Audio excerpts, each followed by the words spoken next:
ভারত বাংলাদেশ সম্পর্কের সবচেয়ে বড় প্রতিবন্ধকতা হল সীমান্ত হত্যা। কেবল চোরাচালানকারী যে সীমান্ত পার হন এমনটা নয়, সীমান্তের এপার ওপারের মানুষের ধর্ম ও ভাষা এক হওয়ায় পরস্পরের মধ্যে তৈরি হয় বৈবাহিক সম্পর্ক।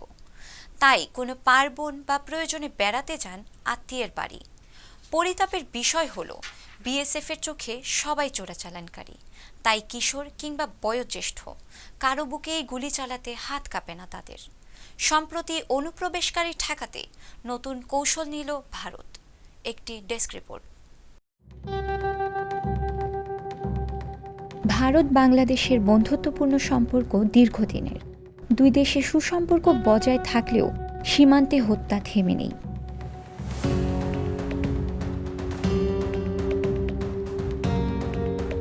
সীমান্তে প্রায়ই ঘটে মর্মান্তিক ঘটনা।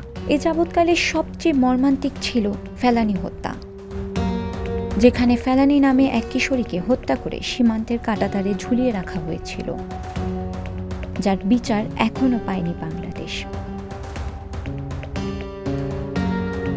সম্প্রতি স্বর্ণা দাসের হত্যাকাণ্ড ভাবিয়ে তুলছে পুরো জাতিকে।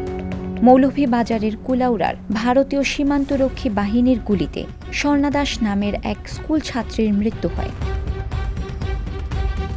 স্বর্ণার মৃত্যুর ৪৫ ঘণ্টা পর পতাকা বৈঠকের মাধ্যমে তার লাশ ফেরত দিয়েছে ভারতীয় সীমান্তরক্ষী বাহিনী বিএসএফ। মঙ্গলবার ৩রা সেপ্টেম্বর সন্ধ্যা ৬:৩০টার দিকে চাতলাপুর চেকপোস্ট দিয়ে স্বর্ণা দাসের লাশ হস্তান্তর করে বিএসএফ। নিহত স্বর্ণা মৌলভীবাজারের জুড়ি পশ্চিম জুড়ি ইউনিয়নের কালনিগড় গ্রামের বাসিন্দা পরেন্দ্র দাসের মেয়ে। স্বর্ণা স্থানীয় নিরোধ বিহারী উচ্চ বিদ্যালয়ের ৮ম শ্রেণীর ছাত্রী ছিল। এদিকে ৯ সেপ্টেম্বর সোমবার ভোরে ঠাকুরগাঁওয়ের বালিয়াডাঙ্গি সীমান্তে ভারতীয় সীমান্তরক্ষী বাহিনীর গুলিতে বাংলাদেশি এক কিশোর শ্রী জয়ন্ত নিহত হন। নিহত সন্তানের মরদেহ আনতে গিয়ে গুলিবিদ্ধ হয়ে গুরুতর আহত অবস্থায় রংপুরে চিকিৎসাধীন আছেন বাবা। এই ঘটনাকে কেন্দ্র করে আবারও আলোচনায় সীমান্ত হত্যা। সীমান্তে এমন অনেক ঘটনা ঘটে, আবার তা চাপা পড়ে যায়। বাংলাদেশ চায় ভারতের সাথে ভালো সম্পর্ক রক্ষা করে চলতে, কিন্তু একের পর এক মর্মান্তিক ঘটনায় প্রশ্নবিদ্ধ হচ্ছে ভারত বাংলাদেশের সম্পর্ক। এবার বাংলাদেশিদের জন্য সীমান্তে প্রস্তুত রাখা হচ্ছে মৌমাছির বাক্স, যাতে সীমান্তের কাছে গেলে মৌমাছির আক্রমণের শিকার হয় বাংলাদেশের মানুষ। পশ্চিমবঙ্গের নদিয়া সীমান্তে দেখা গেছে এমনটা। ভারতের সংবাদ মাধ্যমে প্রকাশিত একটি ছবিতে দেখা যায় সীমান্তরক্ষী বাহিনীর বিএসএফের ১০ থেকে ১২ জওয়ান সীমান্তে জড়ো হন। ওই সময় মাথায় ও মুখে প্রয়োজনীয় নিরাপত্তার সরঞ্জাম ছিল তাদের, এবং মৌমাছির বেশ কয়েকটি বাক্স কাঁটাতারে ঝুলিয়ে রাখা আছে। যদি কোনো বাংলাদেশি অনুপ্রবেশকারী বা দুই দেশের কোনো চোরাকারবারি কাঁটাতারের কাছে আসে, তাহলে মৌমাছি তাদের উপর আক্রমণ করবে, এমন ধারণা করে এই সিদ্ধান্ত নিয়েছে ভারত।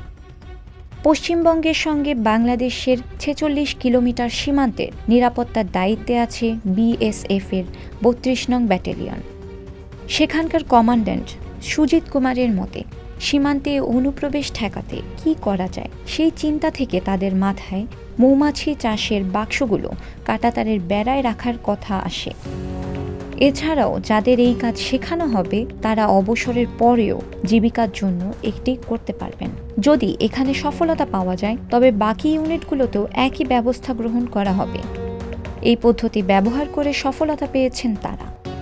যে সীমান্তে প্রশিক্ষিত মৌমাছির বাক্স ঝুলানো হয়েছে, সেখানে অনুপ্রবেশ বা চোরাচালান প্রায় শূন্যের কাছাকাছি চলে এসেছে। তবে বাংলাদেশের মানুষের প্রত্যাশা, অবিলম্বে বন্ধ হোক সীমান্ত হত্যা। অনুপ্রবেশকারীদের গ্রেফতার করে আইনের আওতায় নেওয়া হোক, আর প্রশ্নবিদ্ধ না হোক দুই দেশের সম্পর্ক।